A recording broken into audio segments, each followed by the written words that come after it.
যদি স্ত্রী যদি স্বামীর কথা শুনে সাথে সাথে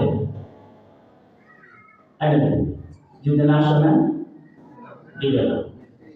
তখন আমরা নবীর উম্মত যদি আপনার নবীর তরিকা অনুযায়ী চলি, নবীর সুন্নতের উপর আমল করি, তাহলে নবী আমাকে শাফায়াত করবে।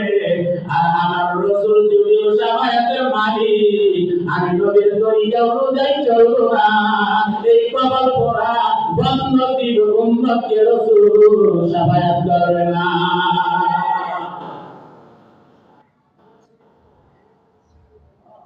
যদি বলি যে কে রাসূলকে মহব্বত করেন, আমরা সবাই চার হাত চার পা উঠে আল্লাহ নবীকে কি করি?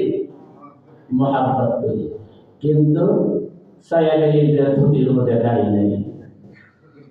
বলেন তো কার নবীকে মহব্বত করেন? সায়ালের গায়ের মধ্যে ব্লাউজের মধ্যে পোশাক, কত মহব্বত! হ্যাঁ, তুমি আল্লাহ রাসূলকে মহব্বত করো।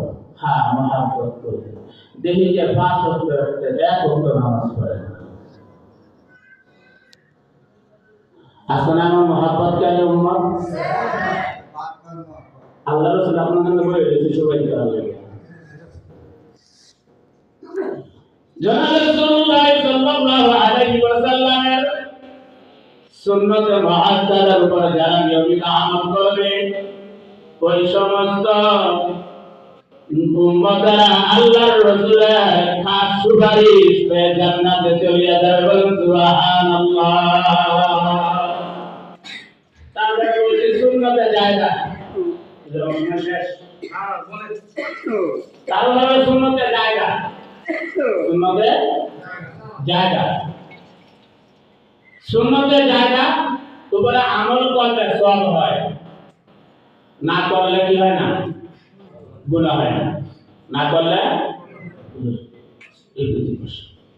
সুন্নতের জায়গার উপর আমল করলে সওয়াব হয়, না করলে কি হয় না? যেমন আসর রাকাতে 4 রাকাত সুন্নাত, যদি আপনি পড়েন আপনার কি হবে? সওয়াব হবে। যদি না পড়েন তাহলে কি হবে না? গুনাহ হবে না। আল্লাহু আকবার। এই সুন্নতের জায়গার উপরে আমল করলে, যত বেশি সুন্নতের জায়গার উপরে এবং মুস্তাহাব নফল উপরে যত আমল যে যত বেশি বাড়াইবে, সে আল্লাহ তাআলার তত বড় ওলি হবে। সে আল্লাহ তাআলার তত বড় ওলি হবে। এই সুন্নতের জায়গা এবং মুস্তাহাব নফল